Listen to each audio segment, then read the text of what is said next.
Welcome back to the Redley Fitness Podcast on Saturday, September 9th. I am sitting here with the Silverbacks, both of them legends.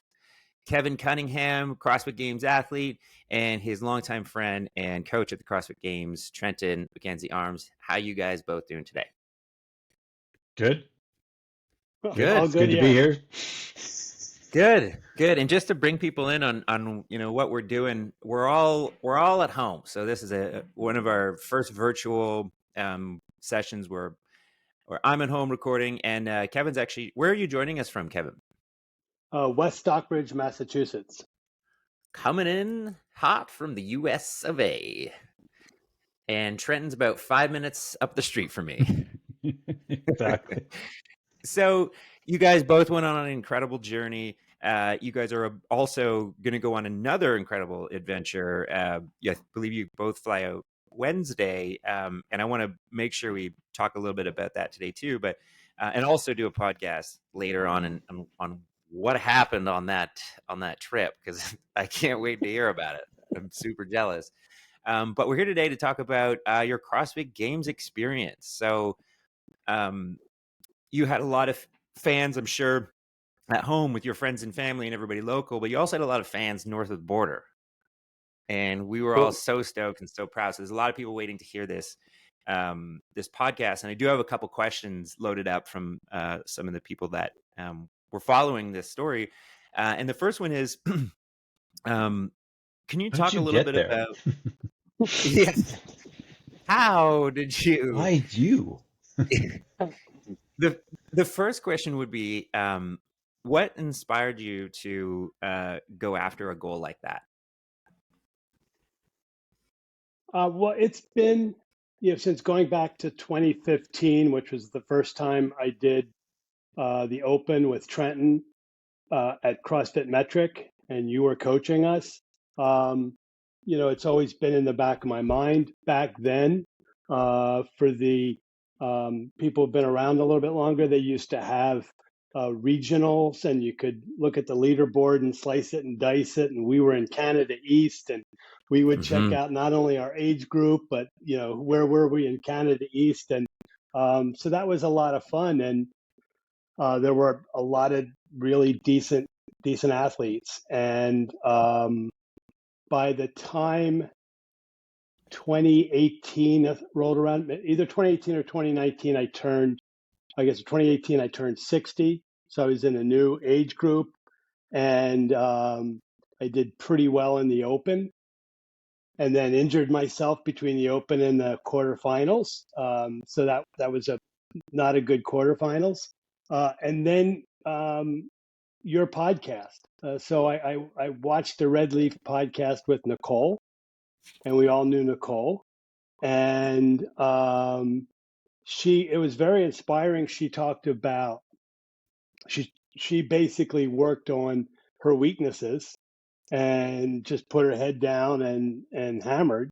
And so I said, well, I'm turning 65 this year. It's time for me to, do what Nicole did. And that was it was definitely part of the inspiration was your podcast with Nicole when she talked about her experience. That's so cool. Have you reached out to Nicole? Did you reach out to Nicole about the podcast, or since you went to the games? Yeah. So Trenton suggested reach out to Nicole, and I had sent her an email and asked her a few questions, and she was amazing. So I got like 10-page email back on all the things what to expect. And we've been in touch, and then she sent me another one with like more things she thought about. And then I reached out to her again after the games to thank her for all the help, because her advice was spot on, really good stuff. And it was kind of funny because I had said to her, I said in my email after the games, I said, I've been bitten by the bug. I want to try to do this again next year. And she said, I was reading your email to my boyfriend, and he just started laughing out loud. She said, bitten by the bug. you went to the games this year. You've been betting a long time ago. That's a great point. But she also said, the Silverbacks, Trenton and I back at Metric, inspired her to work a lot harder. So it was pretty interesting that we both inspired each other. Virtuous. Yeah, there was a lot of that. Like, you think back to those mornings where it was you guys, Richard. There might have been a couple other. You had you had Wayne in there, and you had Mark Pan, Gord.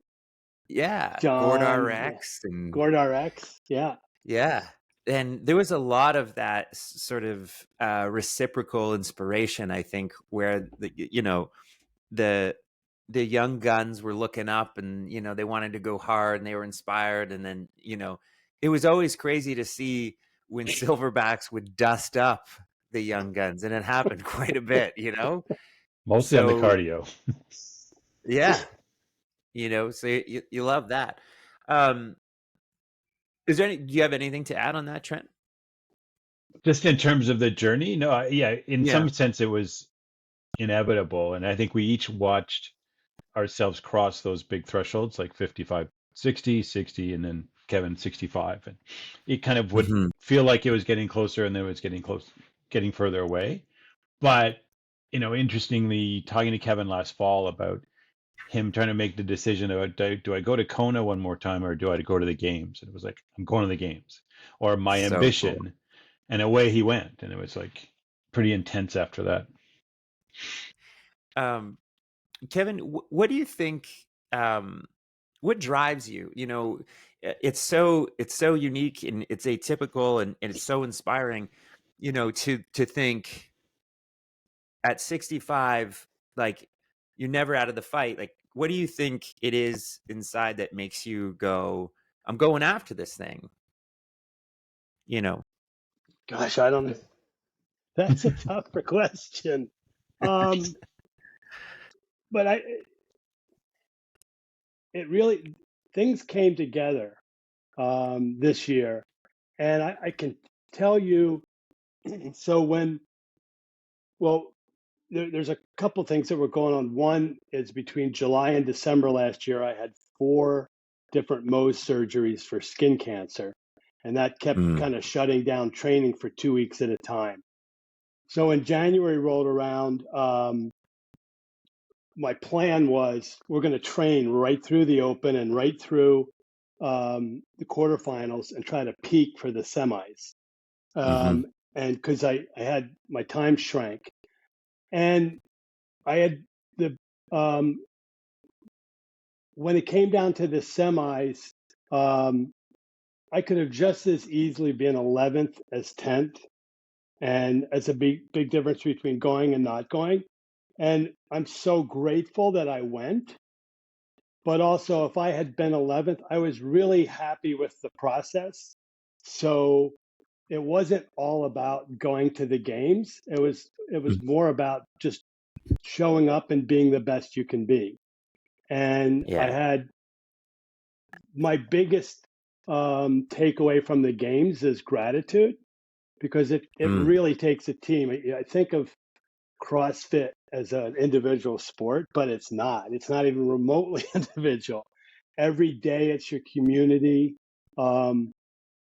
Michelle and Redleaf turned me on to Tactic Nutrition a couple years ago, and starting in October of last year, I got a Tactic Nutrition coach. And then I also had, my local CrossFit gym shut down, and the coach from there was coaching me about twice a week individually, and I would go to his house. But we did more accessory work than we did WODs. And then I had to walk into a brand new gym in February, and I said, I need a place to do the Open. Can I join your gym? And it's a 25-minute drive from my house, so it's not that convenient. And they could not have been nicer. And they really, really, really showed up for the quarterfinals and the semis. There's no way I could have done them without their help. They really helped a lot. And in fact, we couldn't even do all the workouts at their gym. We had to go to another gym that was about an hour away where the rope was Right. high enough. Yeah. So, It's and probably then 12-foot rope versus 15-foot rope or something. yeah, and then Trenton showing up at the games was just like the icing on the cake. So Yeah. when I look back, and also I used Kelly Starrett's mobility wad. So if I think about some of the things I did different, it was mostly I do a lot more mobility and accessory work because the key to getting to the games is being able to stay in the game and not get injured. Hmm. And some of that's luck, but some of it's preparation. So I had this year. I had a very big team of people who were all in my corner, and that made a big difference. And I'm very grateful for that. Yeah. And you have to Yeah. I work love so that. hard. Like it's unrelenting, right? It's just sort of, it's got to be every day. It's got to be discipline. Yeah, I have the benefit that I have a gym in the house, so if I'm feeling lazy, I just go downstairs and work out in the house. And I can do weights, I can do cardio, I can row, I can run, I can bike. It's pretty good that way. Yeah. I mean, Red having Leaf Red Leaf South. South in your basement must have been a huge asset. Yeah. I was thinking I should actually do this podcast from the gym at Red Leaf South. I was also thinking technically this is Red Leaf East because Yeah. we're south of the border, but we're way east and not very far south. That's that's true actually. Red Leaf Southeast. Yeah. Sounds like a Um, music concert. Trenton yeah. has done the drive here, and you just get on 90 and then Interstate 90, and then Trenton guns it to about 85, and he's here in no time. Everywhere Yeah, Kevin Trenton. goes, I just drive. I think I'm going to drive to Montana this week. Forget the plane. I'll just drive. It'll only take me a couple days. Yeah, that Trenton is road warrior. But I think I guess like I'm kind of still on the idea of just what do you think, and maybe it's hard to answer something like that about yourself, right? Because you're really you're really humble and stoic person. Like, what do you think it is about people who at it doesn't matter what the age is and they're still going after it? And what advice could you say to somebody, right? Like if somebody's saying, I'm in my 40s now, it's time to shut it down. And like, so what do you have to say about that kind of headspace? Um, well, in the last 3 or 4 years, I've become a bit of a student of longevity medicine, Hmm. and I I can shout out to mom and dad. This week, my parents celebrated their 70th wedding anniversary, so they're still Whoa. going strong at age 91 and 93. They Wow. traveled by themselves to South Korea this past summer, so um, so there's a chance I might live for a while. Um, Yep. providing CrossFit Trenton does, Games providing athlete, 90 Trenton. plus. Well, this presupposes that Trenton doesn't push me off a cliff next week. Yeah. Yeah. But Trent's going for the 91 Yeah, age bracket. yeah, that's the only way. but the I think the goal is whatever your longevity span is, you want to be healthy in the last 10 years of your life. And Hmm. that's one of the suppositions of one of the foundations of CrossFit is functional fitness. I want to be able Hmm. to carry a grocery bag. I want to be able to stand up without using my hands. All those things will take you into the last decade of your life in good stead. So um, Hmm. if you value your fitness, stopping at 40 is the last thing you want to do. Movement is everything. And the other piece is, from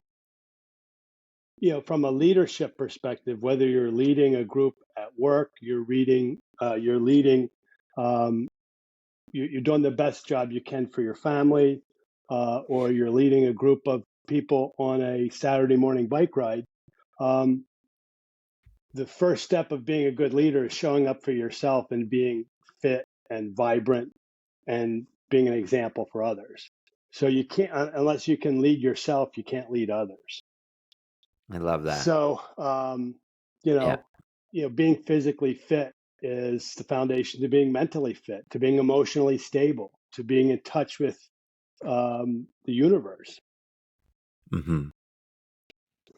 We're blessed in a way because I don't think we could do it any other way. So, you know, it's an interesting question to, you know, if we tried to coach somebody in their 50s who wasn't kind of a consistent athlete, like what would we say? And that's an interesting question because I don't have a choice. I have to get up, go for a bike ride or go to the gym because otherwise I can't cope with the day. But I do, Yeah. CrossFit puts a lot of effort into the appropriate ways to scale and not be intimidating to people who, you know, don't come naturally to fitness. And from that perspective, creating fitness as a community event, I think has been just a fantastic, you know, change in the way, you know, people think about fitness and people think about going to the gym. Mm-hmm. Yeah, CrossFit revolutionized that and really introduced a community-based fitness approach for sure. You know, Kevin, when you're talking about lifespan and health span, is that some Peter Attia stuff? And also, is that kind of where you're getting that from? I listen to a lot of Peter Attia because he's a Canadian, and we, you know, we can learn something from Canadians. Yeah, so it's him and Andy Huberman, and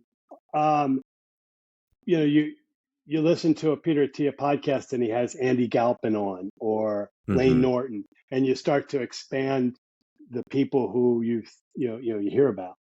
And he's a smart guy. So, and it's not prescriptive. It's more teaching, and it's an open. You know, here's what we think about this. Here's what we think about that. So, I like the podcast. It's interesting. Like I read Peter's book and it was fantastic. Some of it was dense, and I don't know if I connected with like some of the, you know, really like sort of scholarly side of it, but I was able to pull out like the bigger concepts and the bigger conversation. But then I went back and I reread The Comfort Crisis by Michael Easter. And it's interesting, but that was actually the first time I actually saw the phrase health span versus lifespan. And I know that Michael Easter and Attia, they're all sort of, you know, they're all in this sort of group, right? As sort of leading the charge in you know, in online health education and stuff. So I wonder if they influenced each other with that idea. There's also another guy you might want to put on your reading list. Stephen Kotler. And he has a book called Stealing Fire. Oh, I've heard of it. Yeah. And he studied performance and flow states. But his latest book is kind of a passion project, and he's been a lifelong skier, and he lives out in Nevada. I think he's really close to a lot of different ski areas in California. But he's now 55 years old, and he said, "Can I take everything I know about flow and performance and learn something new?" And for him, he's a very good like free rider, and he'll go off piste and he'll jump and do all sorts of things. But can I go learn what the kids do and go into the park and jump off all, you know, do all the tricks and jump off this and land on that? And at age 55, can you do that? And he spent a whole year and wrote a whole book about it. So it's pretty interesting for the older athlete. If you're interested in, you know, new stuff at age 55 or age 65. You know, for me, I'm pretty excited So Trenton can tell you that pistols or single leg squats were a disaster for me.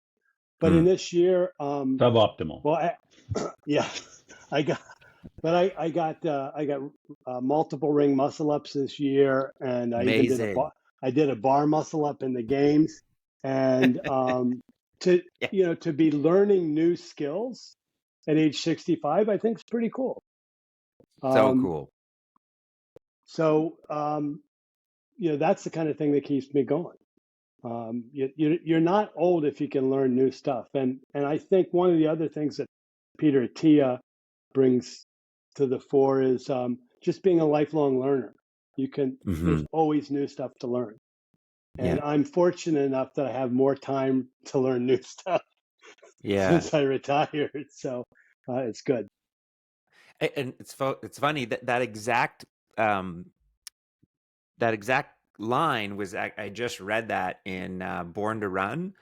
I'm reading that for a book review podcast that we're doing, and it was said exactly that. I'll paraphrase it. It was just, you don't stop learning because you get old. You get old because you stop learning. I was like, exactly. That's excellent. And it's speaking exactly what you're talking about. So next week, as long as we're talking about learning, next week I'm going to learn what it's like to sleep in a tent with Trenton. Yeah.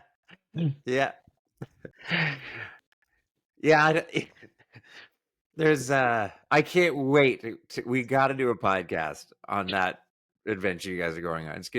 So what goes on in Montana stays in Montana. I don't think either of us snores, but we're going to find out. Well, they'll be snoring, I feel like. So I want to lead us into actually, the day in, day out. And I want to lead us in with one of the most hilarious things that Kevin said as we were planning this. We were trying to find a date or email, and Kevin says, Sean, we're in the 65 plus category. You're not going to remember. It was 5 weeks ago, Sean. Anyways, it was hysterical. So we got to document this. Okay. Fortunately, Trenton wrote everything down, so I have cliff notes to refer to. Can we talk about like everything, like the lead up, even what it was like for both of you, the days ahead? Like, how did you prep? What happened when you got there? Let's start there. You want me to go first? Yeah. So both of us arrived on Saturday. Sunday we had registration in the afternoon, and then Monday is orientation. So it's a little bit like an Ironman on Sunday, and you get there on a Thursday, but you got all this like anticipation. And I was pretty wound up. I wasn't sleeping at all. But we did it, we kind of got through it. On Sunday morning, we went to a local CrossFit gym, and there's some of the teams were working out there, and these guys are monsters.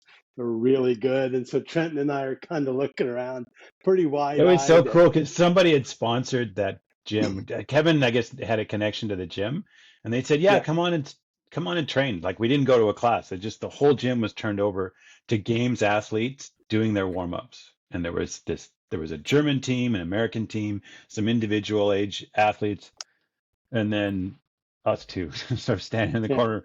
This is where we met the Australian athlete. Yeah. So it was. It turned out the husband and wife that owned that gym, they were skiers. They went to a local high school in Vermont. The husband was from around here in Western Mass. They met in high school. They also went to high school with my Wim Hof instructor. So wow. There's this small world story. And Josh, the owner, the husband, he's from Pittsfield, Mass. And I joined CrossFit Pittsfield right before the Open.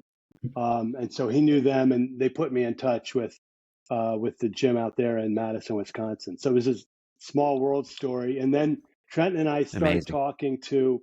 I start talking to a woman from Sydney who's in her she's 60 to 64. It was her 13th games, and Trenton was talking to her coach, who was a very nice guy. So Yeah. she kind of knew the drill after 13 times. And then she said to me later, we were there for about 2 hours working out. And she says, "Oh, yeah, before I go back to Sydney, I'm flying to Massachusetts." And I said, "Oh, yeah, really? Where are you going to go?" And she said, "Some little town, Lee, Massachusetts." I said, "It's about 10 minutes from my house." So Wow. she was visiting a woman that I trained with who went to the games in prior years. She was in her age group.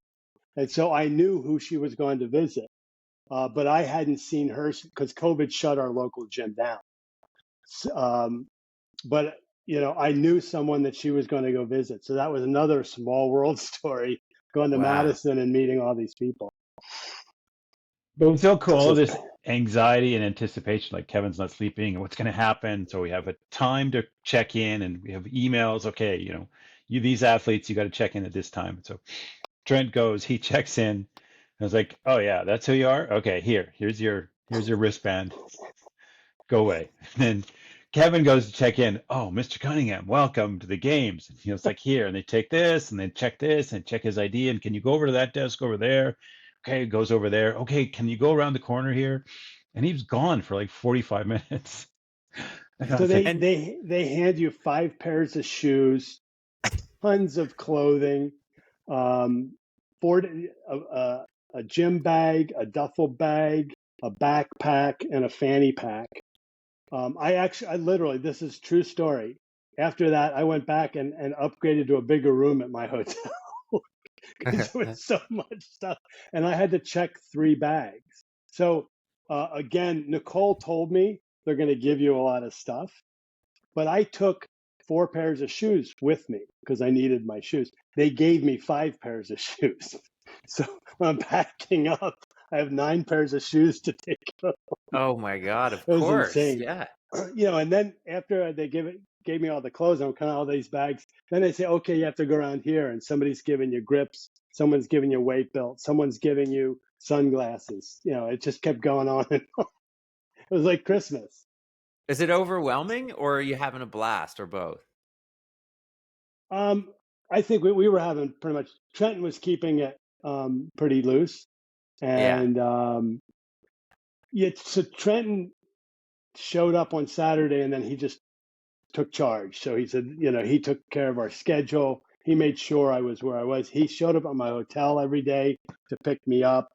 And then he would make sure, okay, now it's time to start your pre-event nutrition. Now we got to do this, go Yeah. get in the ice bath after the workout. Then we got to go take your post-event nutrition, your recovery nutrition. Then we need to start warming up, and we have to be, so he took, and then he selected the weights, the warm-up weights, and how we're going to do it. Now do this, now do that. So that took a huge burden off of me. I just didn't have to think about it because I had Trenton there. So it was great. Yeah. Trent, what did it mean for you to show up? Actually, let me back that up. What did it mean for you to get tapped by your close friend after all these years of CrossFit to go in and do this? Can you talk a little bit about how you felt going into this and sort of filling that role? who? I don't remember. Look at your notes. Oh, Look right. at your notes. Yeah.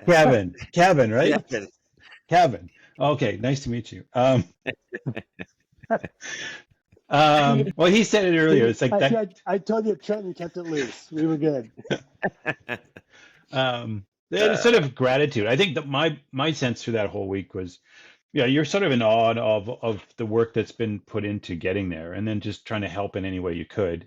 And that sense of just pure service, I think in a way, kind of the peak of being a coach is sort of, I'm here for you.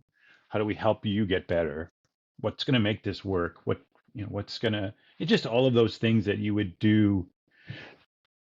Yeah. for a friend or a colleague to say, how do we make this the best experience possible? I mean, I obviously have no ability or capacity. Yeah, we had less capacity in the events. At one point, I think I wrote about, I was yelling so hard I lost my voice. And Kevin's like, what happened to your voice? I said, I lost my voice yelling at you. He's like, what were you saying?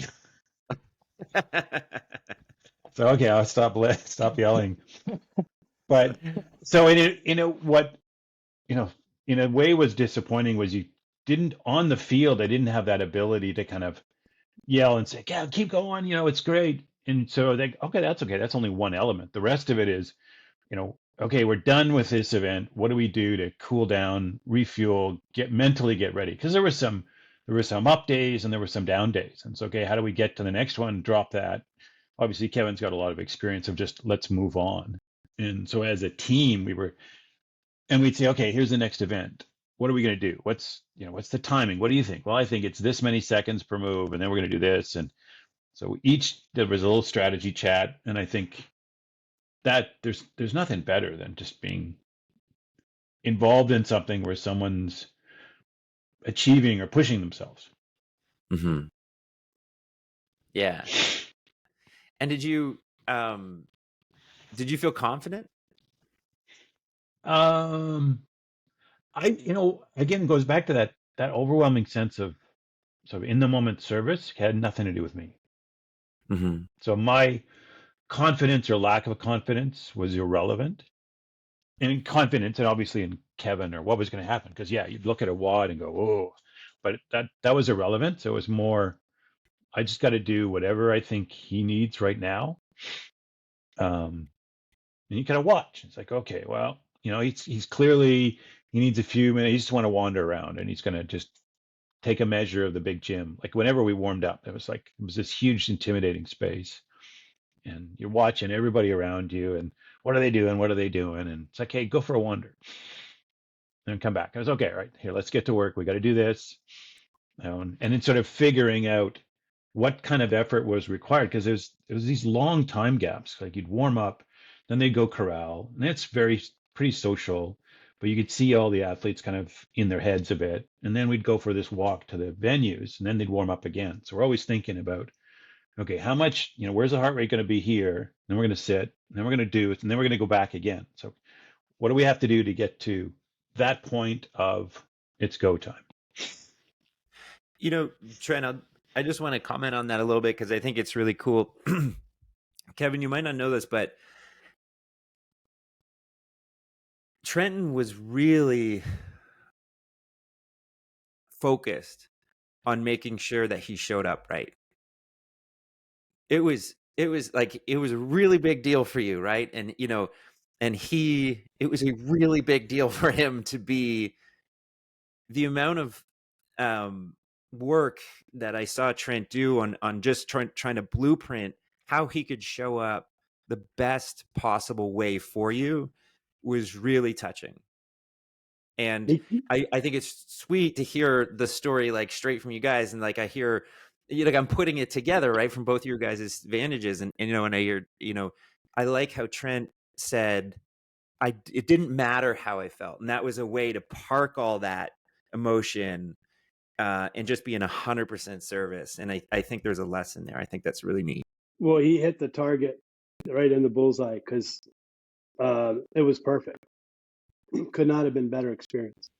Yeah. So wasn't so good at coaching the bar muscle ups.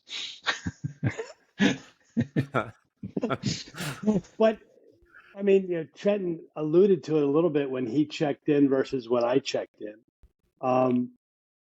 The coaches and the athletes are the only ones allowed in this warm up venue, but we also had mandatory athlete meetings, and the athletes would all sit in these stands, and the coaches had to stand for an hour just outside of the stand where the stands were, and then they would put us in a corral and walk us to either the stadium or the Coliseum where the next event was going to be, and the coaches had to go a different route. They couldn't walk with, and then the coaches would meet us back up there. So, but Trenton took all my nutrition and he took my bag and he had, he just said, here, you just worry about this. I'll take care of everything else.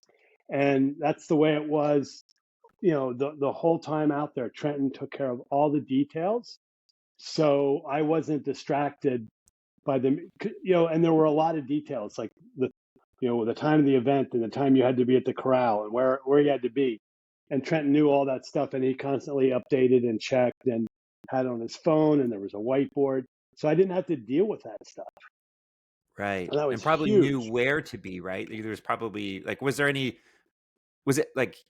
it probably wasn't an enormous amount of space to cover, but I mean, you had to know where to be when and Yeah. Well, Yep. it was nothing was a distance or anything difficult. There was just a lot of it. There were 3 events a day, plus opening ceremonies, plus mandatory meetings every day. There were just places you had to be almost all the time. It must be interesting because all the other, the athletes did a good job of sort of getting to know each other, and the coaches a little bit. I was saying to Kevin, though, I think there was more of a competitive spirit in the coaches than there was. The athletes were competing, with themselves, but you could tell they were they were comparing notes and chatting, and they were pretty friendly. And the coaches, there's a little bit more, okay, that person, and a little bit of trash talk over here and strategy over there, and I don't do this, but a lot of them had been there before. And that was the other thing I told myself, and I'm not sure how Kevin approached it, was this is our first time. So we got to be in the moment, enjoy this. Yeah. Like, this is super cool. Like, don't, as much as, yes, I want to be, okay, Kevin's got to do a good job. Is he ready? And stuff like, but this is super cool. Yeah. Yeah. That's my favorite part. There was there was 1.5 million people in the stands on the first event. No, maybe not. Maybe 400. It was the camera. It was 1 million feet away. Yes. Yeah, I hope that they never. That was so infuriating. We were all fired up. We all tuned in, and we were just like, "Did they just put like Gary's iPhone out there and just?" I mean, like they got a lot of flack for that, because there's a lot of really cool age groupers that, those stories are just as cool as the the indie folks. Yeah. So it must have felt really wild when the first weightlifting WOD 1, kind of walking out onto the field and your name's there and you're kind of figuring out what's going to happen. What was that like? So I have to tell you, I studied mathematics as an undergraduate, Sean. He can count, it all went unlike out you the and door. So for folks listening at home, the first event was the Olympic total, which is your max snatch and your max effort clean and jerk. Mm-hmm. And you had 3 minutes to do your snatch, and then there was no break. You immediately had 3 minutes to do the clean and jerk. So you effectively had more time for the snatch, because when you got out to the platform, your bar was loaded with your opening weight for the snatch. It was already loaded. And then but the 3 minutes for the clean and jerk starts, you have to, get to your opening weight. So effectively you lost that amount of time.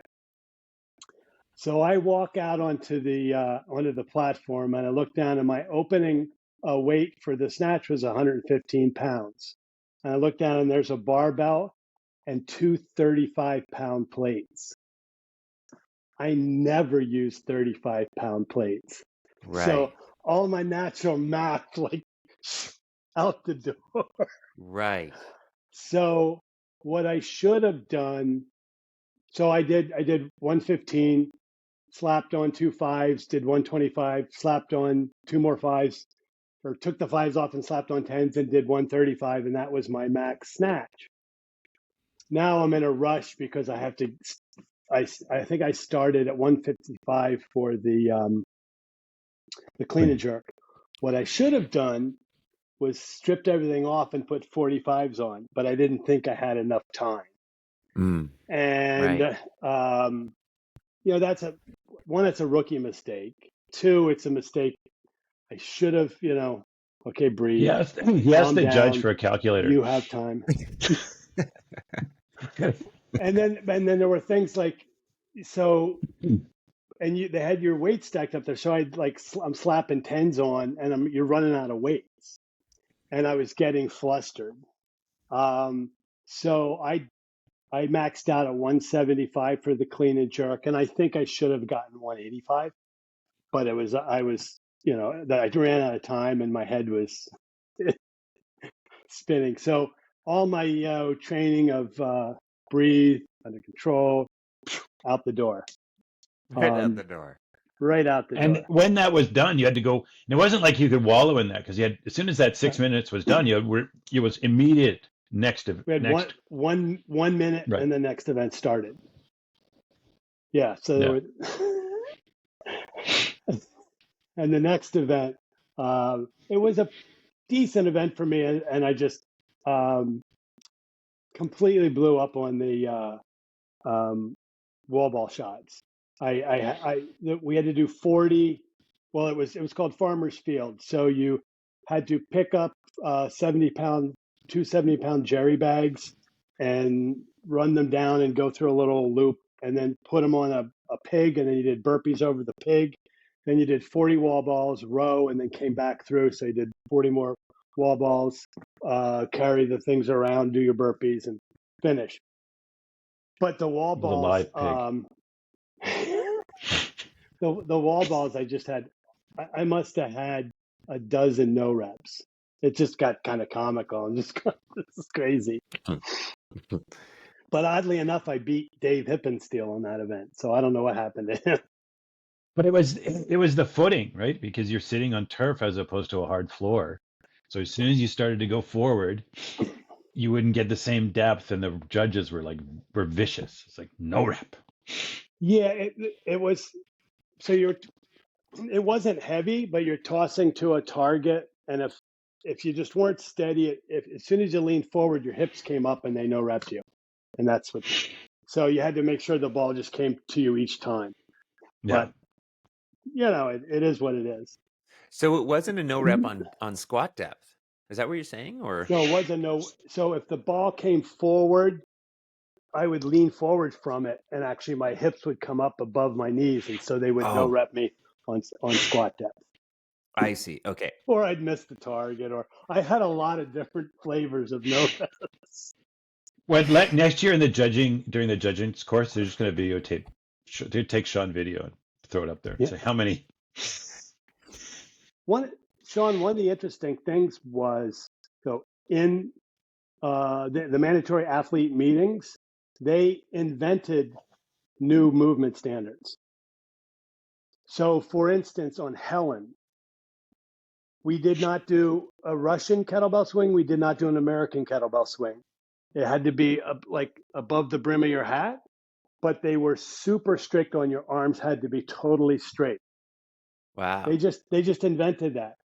On the pistols, you had to do 5 in a row on one leg. And if the non-working leg touched the ground, the previous rep became a no rep. So they just created stuff that had never been before.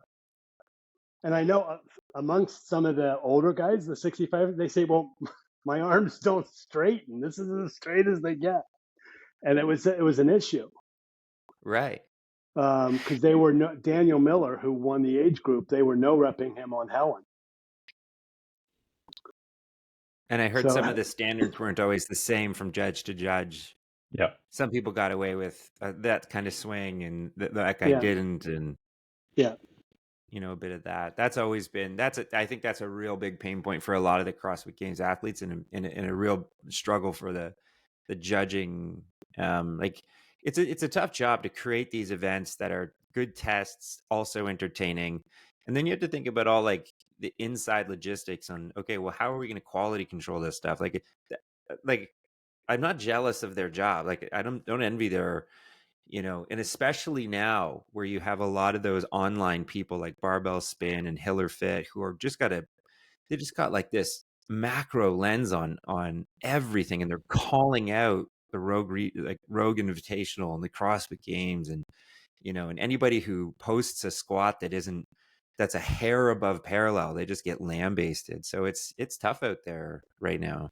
Yeah, I think it was, as Trenton pointed out, it was tougher on the coaches than the athletes. To be honest, I didn't look at a single other athlete during any of my events because you're so focused on executing your own deal. I did on day 2 at the mandatory athletes briefing, which is given by the head judge. He was really snarky, really short, really in a bad mood. So I think there were a lot of complaints to him on day 1. And he was not having fun. And to be honest, Trent and I barely talked about it. I mean, it is what it is. And again, we're not making our living doing this. So, we're 65. We're happy to be there. It's a cool event. Well, I get flustered about, something like that.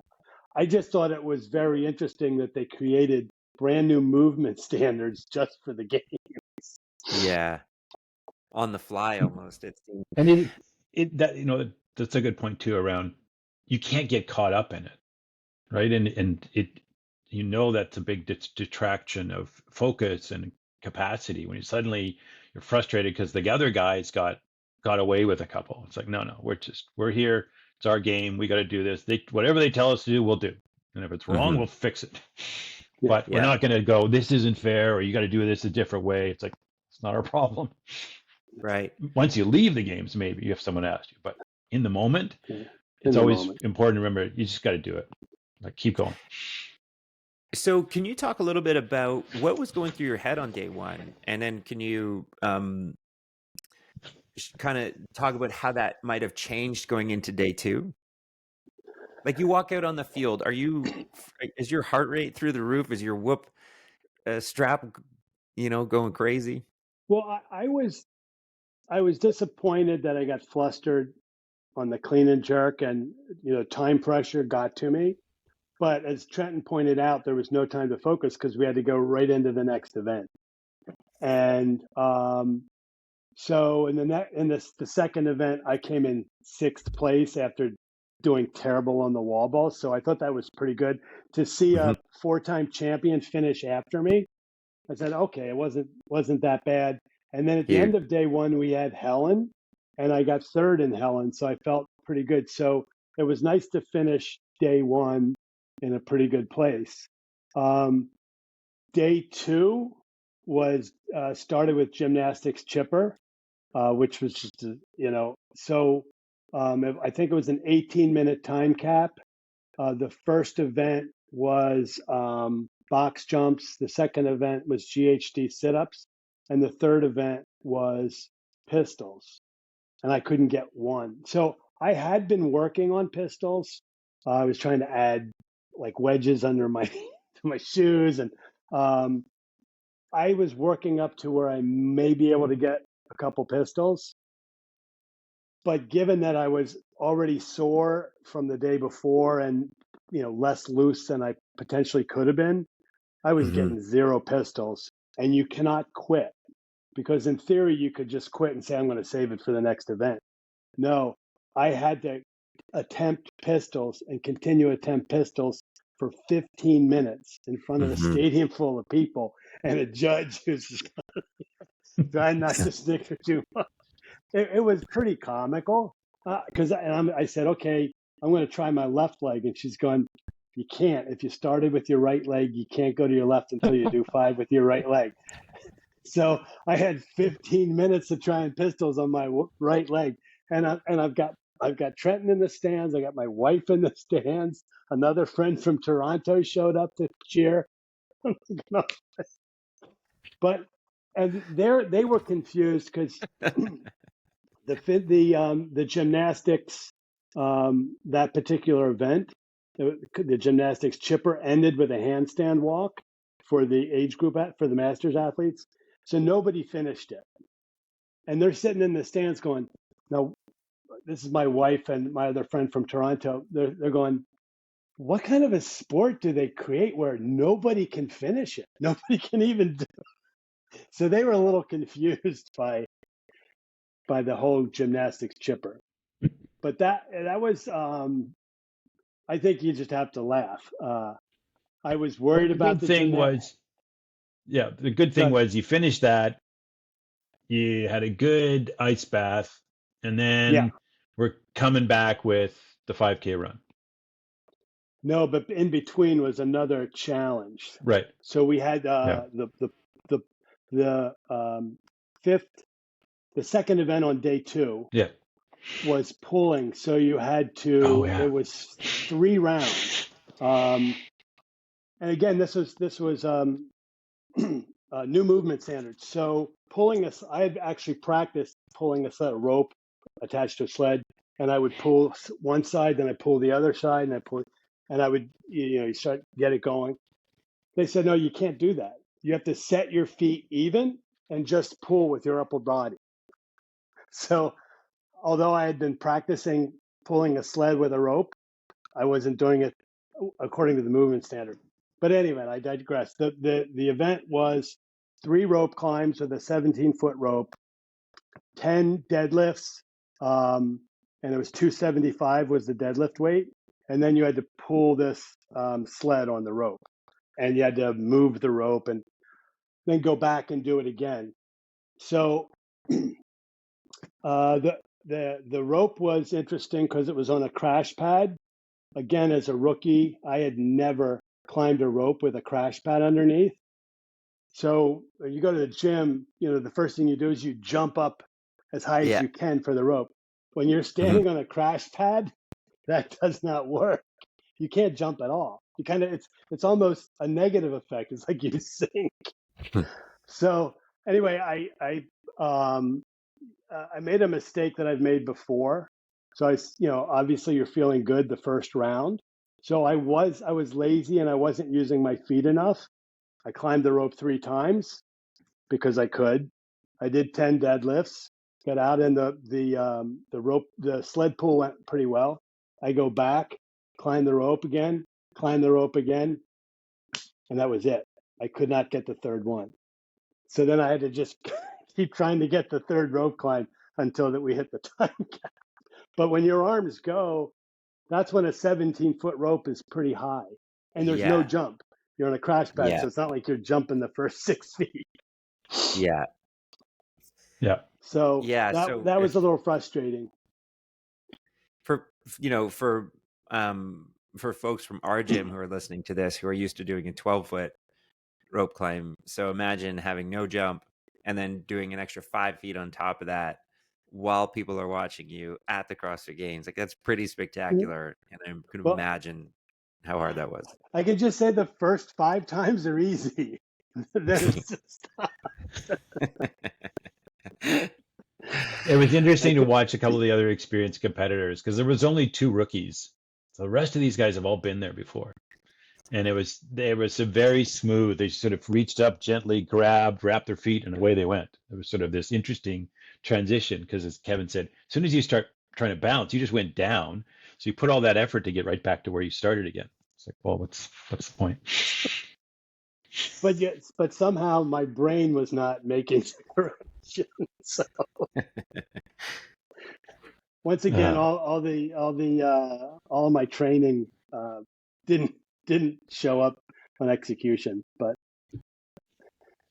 you live and learn. So it was a learning experience. That's what it is. We didn't lose, we learned. That's right. So, it sounds like there was a lot of ups and downs. Can you talk a little bit about your highest moment? Yeah, it was pretty fun. So later that day, we had the 5K. In fact, it was so hot out, they moved it to the evening. And I had a decent 5K and came in third. So that sort of salvaged some of the pain from the first 2 events on day 2. And then on day 3, the final event was called Endure the Coliseum. So you're indoors, wasn't quite as hot.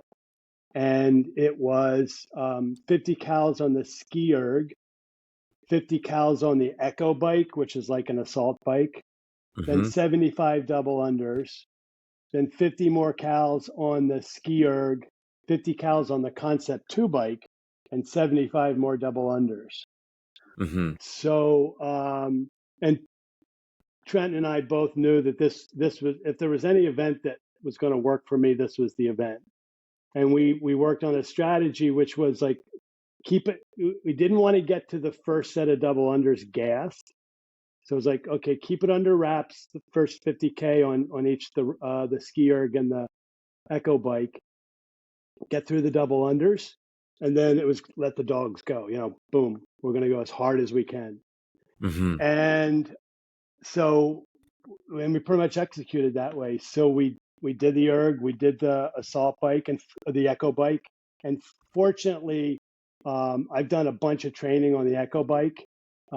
So it wasn't new.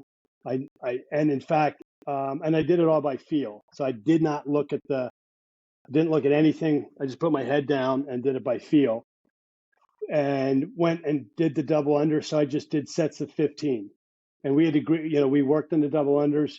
We strategized, we're going to do sets of 15, and that's what we did, sets of 15. Then I just hammered the ski erg, and then the Concept 2 bike, that's just like a regular bike. Mm-hmm. And so then I go out to do my second set of double unders, and there's nobody else out there because you kept moving through. You went through a progression in the Coliseum. So I'm standing all alone in first place to do the last set of double unders. When you put the hammer, like you finish the first 75, and there's 3 of you, and you didn't finish first, so you get to the next ski erg, and there's 3 or 4 of you. Did you notice that, or you were just heads down and doing? I did not see anybody because I was doing it all by. It was like I've done enough of that I can do it by feel. So again, I did not look at I only glanced up to see if I was getting close to 50 cals. I just hammered. When you got onto the Concept 2 bike, you didn't look either. No, I knew because they were looking at you. Oh, I knew that was definitely in my wheelhouse, so I just hammered that.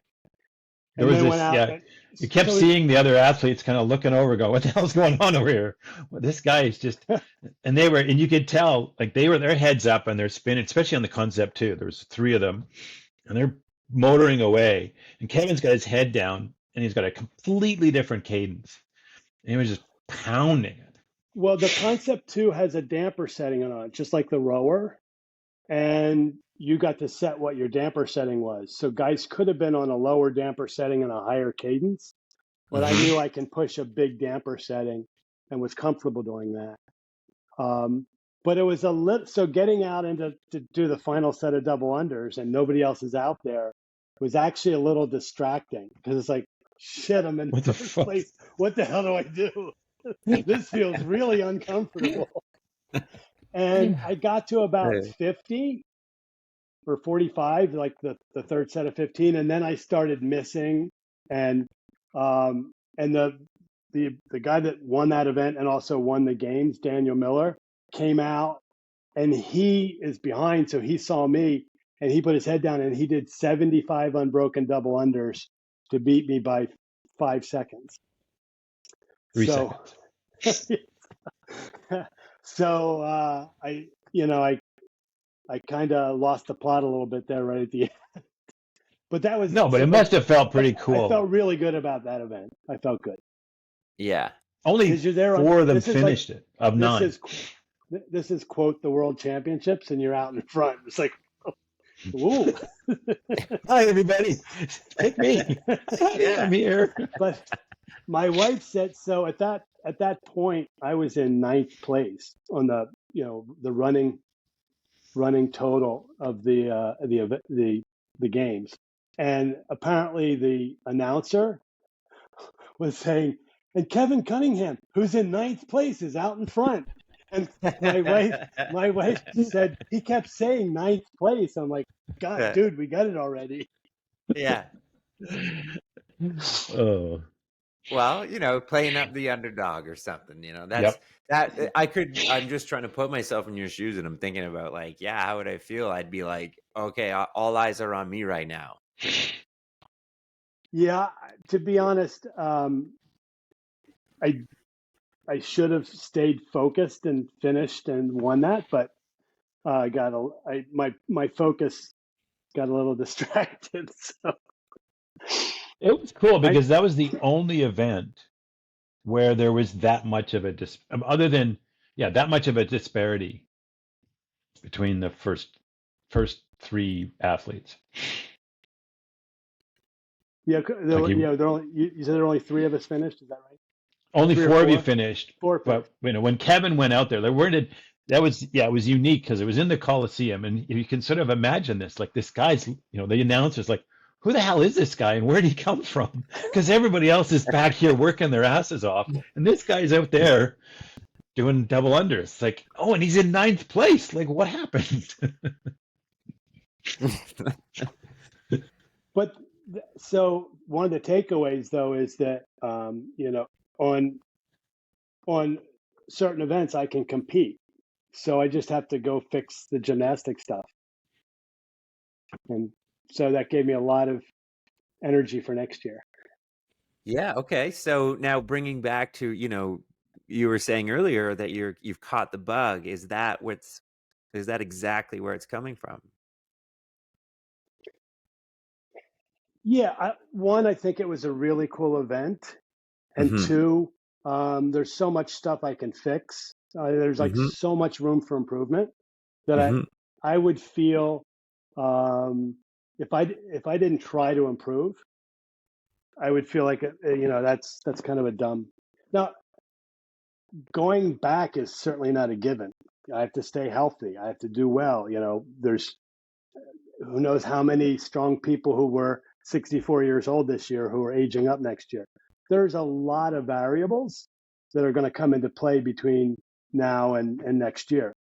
But I'm excited to have a whole bunch of things that I have to work on and can make improvements on. I mean, it's really fun. Yeah. And, like your season starts, I mean, it's not tomorrow, but like you're starting to think about it. It's coming in February. October 9th is my season. So we're going to Montana. As soon as we get back, I have to get another surgery. And then like 10 days or 15 days after the surgery is when I'm starting training for next year. Amazing. It's in the calendar. So October 9th is when we start. I love it. So another question I have. There's a sun's coming in, so I'm just going to change the. Yeah. There's nothing to do about that. Let me. Sorry. So, when it comes to someone's journey anywhere, whether it's the CrossFit Games, it's an Ironman, or if you're competing in your particular sport, or there's so much that nobody sees. Like all the hard work is always forged in the dark, and there's the low moments and the is there anything that you can share about your personal journey that were obstacles and things you had to overcome and moments where you were questioning this, or is there anything in there that you can tell people about? Well, I don't think there's anything unique. Everybody has injuries. For me, trying to get through these surgeries and minimize sort of the damage to my fitness was always a challenge. I think work-life balance, and you now know this as well as anyone. Ironman, for instance, just takes a lot of time. There's no shortcut. You can't, the Saturday's ride is going to take 6 hours and maybe another ride and then a run after the ride. So 6, 7, 8 hours on a Saturday is time away from your family. Mm-hmm. And then you have to manage that. And usually a family's really supportive, and then one weekend they're not. And that might have been the weekend you really had to put in a big training effort. And, so everybody deals with that. And I don't think I'm different from anybody else. You just kind of, you kind of get through it. But I do remember, this is the kind of thing that you'll never forget. One year, my daughter Darcy, who's now a mother herself, came to me and she said, "Dad, when are you going to stop Ironman and spend more time with me?" Oh, It's like, it's like right in there. Yeah, so, yeah, and I'm sure you've had those discussions, Sean, and you'll continue to have those discussions. Um, yeah. Particularly Ironman takes a ton of time. I Kevin, think I remember that. I was just going to say if the one thing I've done different in the last year is a function of time. So I spend a lot more time doing mobility, a lot more time doing accessory work, and a lot more time doing warm up. And we used to do, I used to get to Redleaf 15 minutes before class because I needed a 15-minute warm up. And now I need like a 45-minute warm up. Yeah. So that's I couldn't do it if I was working a job full time. Just wouldn't happen. So sorry I interrupted you. Oh, it was just about Darcy. There was another story that you told me once about you were getting ready and you were, it was a big day or something, and she came up and said, "Dad, instead of exercise, can you make me pancakes?" Or something similar to that. Yeah, Do you remember that? yeah. Well, that was the big thing because I would go for a long run on Sunday mornings. But if I didn't go for a long run, I'd stay home and make pancakes. So, Yeah, those are hard. Yeah. So I mean, it I think it's important for, someone like you who's made it to, multiple. It's not just CrossFit Games. Like you've been doing this, and it's like it started with like high level rugby, and then triathlon and Ironman, and so you go after these big ones. So I thought it'd be really neat for people to hear, right, that don't typically set their sight that high. Like you have to understand what Kevin's really doing in the dark. And those sessions when he doesn't really want to do that, but he does it. And of course he's going to have those days where he feels great and like, yeah, this is what I want to do. And there's just a ton of work ethic and sacrifice that goes into it that I think is tremendous and really respectable. but there's also, I'm sure Trenton can verify this. There were tons of days when we got out of bed in Toronto and I didn't want to go to Redleaf, but I knew Trenton Yeah. was going to be there, so I had to go. Yeah. And it's, Yeah. and that's the beauty of community sports because you don't want to let your Yeah. community down. You don't want to let your team down. Yeah. And we had too much gossip to get through to not show up, right? We had to sit in the corner after class and tell stories about everybody else. Yeah, Did you you guys have worked see? through a smoothie and Yeah. Did you see what that person was doing today? Oh man. yeah, I there's days where I get up and I'm like, oh, I know Trent's gonna be there, and I don't want to be there because he's there. There's There might be a turkey costume involved. You never know. Yeah, you never know. the famous Can't miss that day. American Thanksgiving. Yes. No, but we had such a great community at that early class, and even at the Metric, we had a great community. And it evolves, and you meet new people. I mean, Yeah. the cool thing is I'm at a gym now where I'm like the newbie, so it's great. Like the new guy on the block. Well, so when I showed up there a day, they were done with class, so it was just one of the two owners was there, and there was one other guy there, and it turned out that guy knew me, and so I think he had told Jamie, the owner, "Oh yeah, I've rucked with Kevin, and he's crazy." Cool. But Yeah. I basically walked in and it was early February and I said, I need a gym to do the open and I also need a gym that's going to support me through the quarterfinals. And I said, I'm turning 65 years old and I'm going for the games. You know, I was completely open. I said, because Yeah. I wanted to set expectations because I'm joining your gym because I needed, you know, I don't want to do this at home.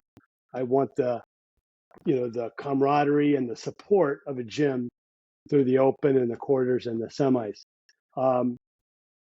But from his standpoint, some guy randomly walks in after class and says, I want to join your gym. I want to go to the games. He's like, what kind of a Lulu is this guy? But are people But getting used to the fact that you insist that every time they greet you, they say, Mr. Cunningham, games athlete? Games athlete. Is it no, just sort of, it's not too much yet? Yeah. so I tell you, so I've got I've got 8 shirts that say CrossFit Games Cunningham, CrossFit Pittsfield on it. I can't wear any of them to the gym. So Yeah. I wear my shorts and my shoes and my headbands and everything says Noble. So they are like I robbed a Noble store. I wouldn't be able to wear that stuff. I mean, yeah. Yeah. So Yeah. I have all these shirts. I wear them in my own gym, and if I'm training with someone one on one, I can wear it, but I can't wear it anywhere Well, you know, I'm proud to say that you were gracious enough to give us one of your jerseys, and we got that sucker framed, and we get it in like 3 weeks, and you know, else. so I'll be real proud for you to see that, and My we're gonna. suggestion was that everybody takes turns wearing it for a class. We just cycle through. Yeah, Everybody's which is still a good idea. we'll just take, Just to, you know, it's break glass. If you missed a shirt, break the glass, take the shirt, wear it, just put it back. There you go. yeah, in an emergency, here Cool. there'll be a hammer beside you. Just break this, Break glass. and that'll get you your bar muscle up that day. And you'll get to the games. Guaranteed to screw up your wall balls. So, you know, like Kevin, when you you know, you're 5 weeks out or 6 weeks out, when you look back on it, are there any, like, you know, big takeaways for you? Like, you know, and I know, you know, I know one of them, but like, can you talk about how you look at it now being weeks out in your rear view? Like, what were your takeaways? Hmm. Well, one we already talked about is that I was just really happy with the process, regardless of Hmm. where we ended up, and that also there there's a significant random component out of your control in terms of which events did they choose, and if they chose events, if 2 of the 4 semifinal events aren't in your wheelhouse, you're not going to the games because you're not going to get a good enough semifinal score. So there is a significant amount out of your control. So enjoy the process. And if you're fortunate enough to get to the games, be grateful. Hmm. That was a big takeaway. The other big takeaway, which I didn't realize beforehand, was being able to share it with Trenton was Yeah. priceless. Yeah. So that was the best. And the third piece, and I contrast this with going to the Hawaii Ironman, which I did in 2004. So that was my other age group world championship. Hmm. And I went to Hawaii by myself. I had a couple friends there, but my family wasn't there. And you don't meet the other competitors. You know, you sign up and you do the race, right? And at the end of when I finished Hawaii, it's like, you know, you're at the Hawaii Ironman, the pinnacle of the sport. And I was done. I was tired. There was nobody there. I grabbed my bike and I trekked back to my car and drove back to my hotel. It was pretty depressing. At the Wow. games, as Trenton pointed out, they would collect us and put us in a corral, and then we'd go to the venue site and we'd have another 20 minutes to hang out.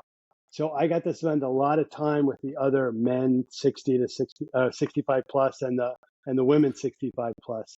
And everybody was really cool. And that was a neat feature of getting to know the other athletes. And we just had a pretty good time.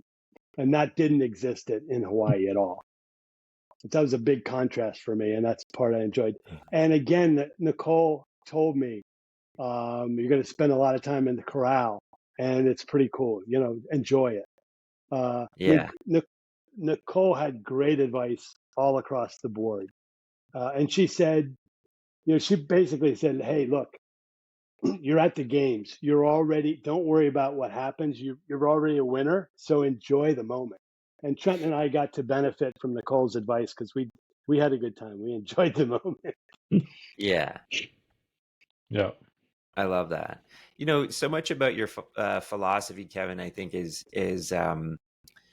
so practical, pragmatic, but also, in my opinion, the truth. Because I mean, there's so much glamorization, and there's so much we put this idea that we put things on these pedestals, and it's there's a lot of obsession about the destination, and it's, you do hear it, like, fall in love with the process and stuff, but it requires you to return to that and fall in love with those basics, and just remember that, and just because you can get so lost in whatever it is, ego or fear, or whatever these things are that drive anxieties to make us cling on to these pinnacle things that don't matter so much as the processes and stuff. That I just really, really appreciated that, because one of the ethos that I'm really trying to instill in my affiliate is CrossFit is the bedrock of your training and your preparedness for life, not your happiness. The class that you come and do with us should not necessarily be the best hour of your day. It should seek to improve the other 23. Now, if it happens to be the best hour of your day, I am smitten. I am so glad to hear that. But its role and its DNA is not that. It's to make life pop for you. And I just, the things that you talk about, you're about that. And I'm someone who's about that, got himself to so many high level events. And I just really hope people hear your message and follow what, how you do it. Well, yeah, that's a good point. And you're an Ironman now, so you know exactly what I'm talking about. I coach a lot of first-time Ironman people at a camp up in Lake Placid, and for me, it's there's 5 events. There's swimming, biking, running, nutrition, and your mental state. And I focus on the mental state. And I always tell first-time Ironman, I said, there's going to be a point, particularly when you're early on in the bike, after your swim, you're in the best shape of your life, and you're feeling great, and you're racing. And I said, you got to dial it back. You're feeling really good. Don't worry, it's not going to last for 12 hours. And then there's going to be, going to be another point when you are dying, and everything is cramping, your stomach's bloated, the sun's in your eyes. It really stinks. And I said, just keep going, because it won't last for 12 hours either. There's a lot of high points and low points. And you asked where one of the dark spots was. I did have a pretty low point the first event of the quarterfinals. So again, the quarterfinals are 4 events in one weekend. So it basically, takes up all of my weekend. And I had 2 other people helping me, so it kind of ruined their weekend as well. But I was responsible for the videotaping. And the first event was hard. It was I think it was something like toes to bar or burpee pull-ups, and it was overhead lunges with 2 dumbbells overhead. It was heavy. And they had a so I'm being video, yeah, and you had to so not only do I have to warm up for this, but then I have to make sure we get the video. So it's got everything in the gym. You can see the whole workout. And then I have to, okay, this is Kevin Cunningham. I'm doing quarterfinals, men 65 plus, event number 1. Even for the semis, we had to say a password at the end and it had to be on the videotape, no editing. And you also had to make sure, could you see the meter on your rower? It was stressful, to say the least. Wow. So, and I'm not I'm not a technician. So I think I was using WOD-proof on an iPad. So we're setting that up. And then I have to turn it over to someone else and make sure they don't hit the wrong button. So and they said you could use grips for the toes to bar or the burpee pulls, whatever we're doing, but you couldn't use grips for the lunges. So I went ahead and did the first round, and I did all these toes to bar. And as I go to do the second round, the lunges, I had forgotten to take my grips off. So as I got to the end of that round, I realized it, and my judge hadn't realized it, and the other videographer hadn't realized it. I realized it, so I just stopped. Now, in hindsight, I should have just said, I have to redo those lunges, but I just said stop, and we have to start all over again. So now I had to start all over again, and I had already had 30 toes to bar in me. So this was a brutal workout. And we got to the last set of lunges. I'm doing overhead lunges, and I'm under the time cap, and I put him down, and my judge said, your heel was on the line. You have to go back and redo that. And I went back, and I got like 3/4 of the way through, and I just crumpled. I couldn't go anymore. So it was a brutal first event. That was a Friday night. We had just gotten the events Friday at 5 or noon or whatever. That was Friday night. So Saturday morning, I'm up and I have to go to a workout. But before that, I have to load the video and send it to CrossFit. And so I'm trying to load it onto YouTube, and it won't work. And so now I'm frantically calling my daughter and saying, how do I do this? And she said, well, download this thing. And finally, she said, we had music playing in the background that was copyrighted music. And I think YouTube won't let you do that. So we ended up, I downloaded Vimeo, and I uploaded to Vimeo, and then I sent the link from Vimeo to, bottom line is I got it done. But not after, and also some of these things would take up to an hour to load, to send the file. So needless to say, I was freaking out because I had to prepare for my next event, and I already thought I had screwed up the first event. So that was a pretty low point. But again, it's just like Ironman. You just keep going. It turned out I actually had a pretty good score on that first event, even though I was dying. And I learned how to do the video, so it was slightly less stressful throughout the rest of the time. For the rest. But the quarters and the semis were really hard weekends because you had 4 workouts in 2 days. You had to get people to meet you, set up, do all the taping, get everything set up, have the videos work. That was a ton of work. And again, I had people helping me. Would not have had it without the help. I'm very thankful to the folks at CrossFit Pittsfield and my coach. They really spent a lot of time doing that. The technology element does add a whole other level of cluster to it, because the rule of, if it's gonna go wrong, it's gonna go wrong, and technology is so frustrating. I can only imagine there are other stories ranging to nightmare level of things failing and workouts not being. I would find that really, really hard as well. So for the semifinals, instead of releasing the workouts on Friday right before, they released them a few days early. But then on Friday, they released a password for the first 2 events. On Saturday, they released a password for the second 2 events. So you had to say the password into your video at the end, and again, your video can't be edited, right? Interesting. So at the end of a workout where you're just dead, you have to remember to look at the camera and say the password.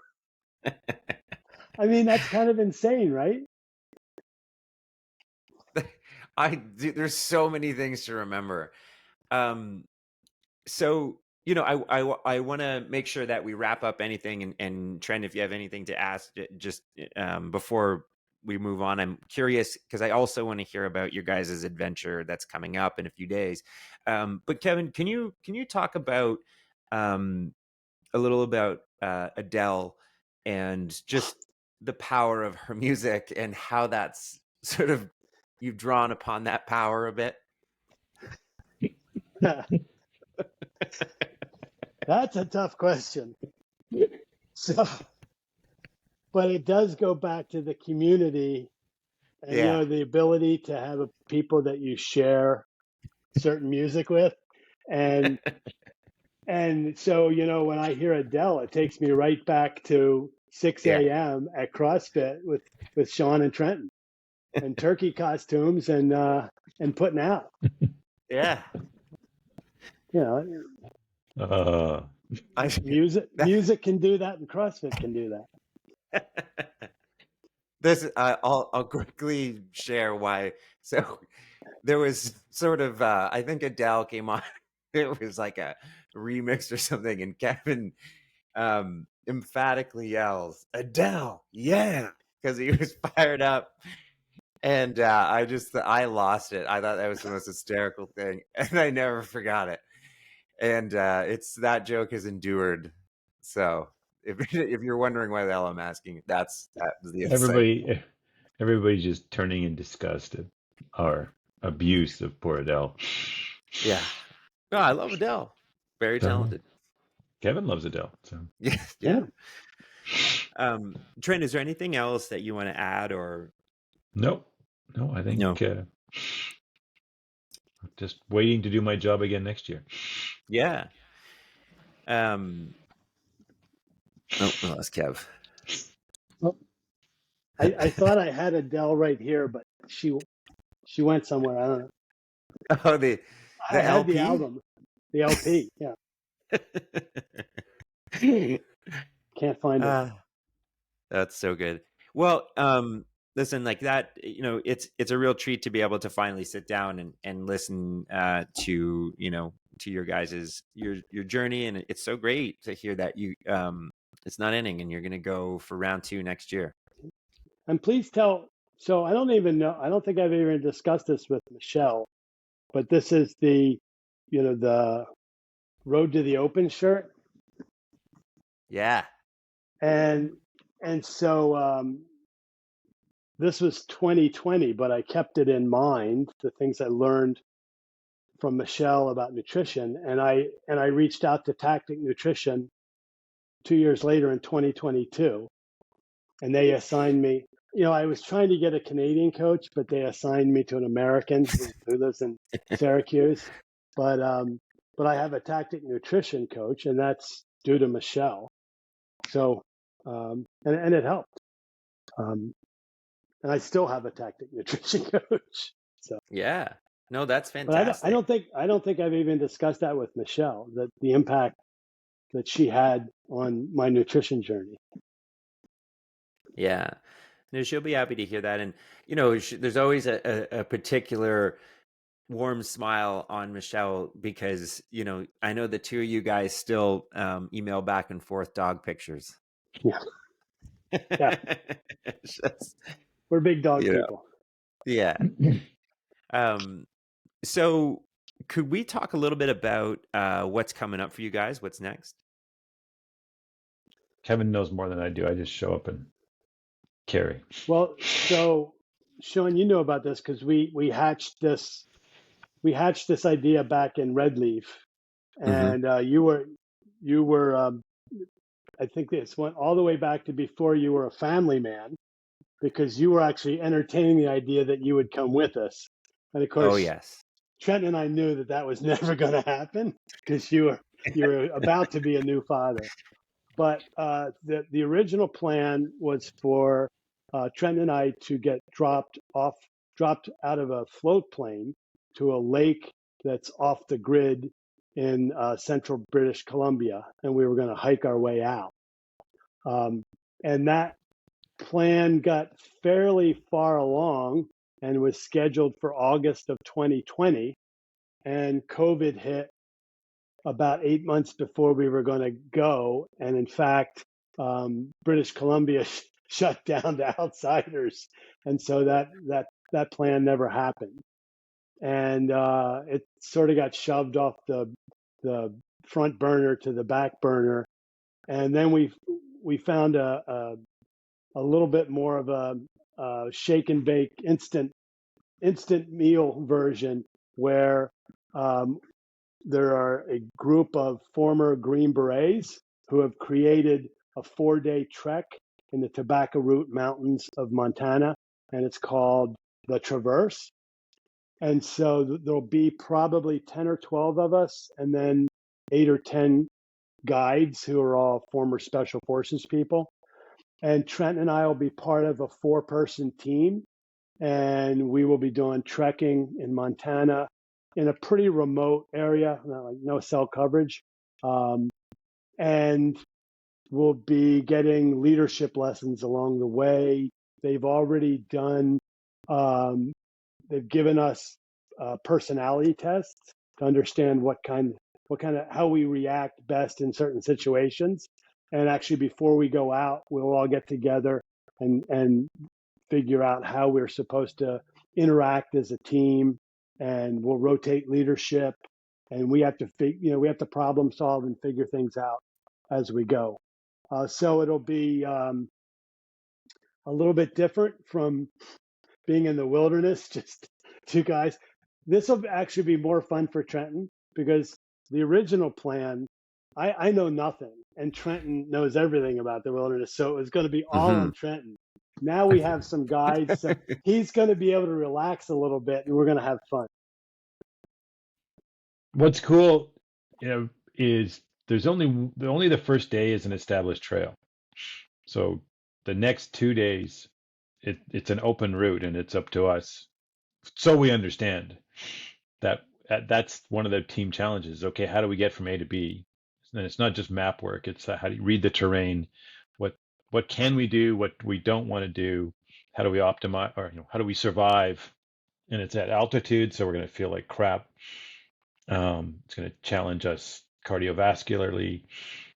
So I'm super excited. We've been working on this since September, I think, is when we first started doing some of our pre-work. Yep. Kevin and I have to finish our, individually. I'm looking at my pack and pile of clothes and say, okay, I got to get everything in there, everything possible for -2 degrees. And why is it so cold? Like, you guys, is it just because of the elevation? And yeah, they sent us an app, and it shows that down like below 6,000 feet, it's going to be in Fahrenheit, it's going to be in the 60s and the 70s. But where we are, it's going to be in the 40s and the 50s, and maybe even in the 30s. But it doesn't look like there's going to be any rain. Yeah, that'll be nice. So, yeah. So, Kevin, are you prepared to be in a tent with Trent? And how are you about, like, how comfortable are you with the fact that he sleeps naked? It's all good because we're going to be sleeping head to, toes to head. So I'll be down at his feet. As long as he washes his feet, we're good. Yeah, Trent, you better have good camp etiquette. Yeah. Nothing but the best. Yeah, exactly. Yeah, I'm sure there'll be a few stories. Trenton is a superlative cook, so if we have people that are going to be making most of the food, but I think Trenton might be able to spice things up a little bit. So looking forward to camp meals. I'm going to bring a spice pack. Are you? Yeah, I got to go put that together tomorrow. Oh, that's such a good idea. Yeah, I wonder. Yeah, I could. That's a really good call, Kevin. I can imagine Trent just saying, "Move over, guys. Like, we're gonna fix this here." Well, we'll see. As long as I don't forget something like I forgot my water bottles today. So. Yeah, amazing on our end today. Well, listen, guys, this has been a blast. I have 3 minutes till I got to go wake up Sadie 2 floors up from here. But this was so great. So just thanks so much for, sitting down for 90 minutes and Yeah. jamming out and talking about two dudes chasing adventures. It's great catching up with you guys. Really appreciate the opportunity. Yeah, you bet. More stories to come. Yep. Yeah, I was just It's going to not say, over, so right? yeah, a few weeks after you guys get back from the Traverse, we want to talk about it, and we'll make sure it's not too long from now so we can document everything that happened. You got it. Awesome, What guys. Traverse? Okay, thanks so much. All right, guys. See you guys. See ya. Thanks, Sean.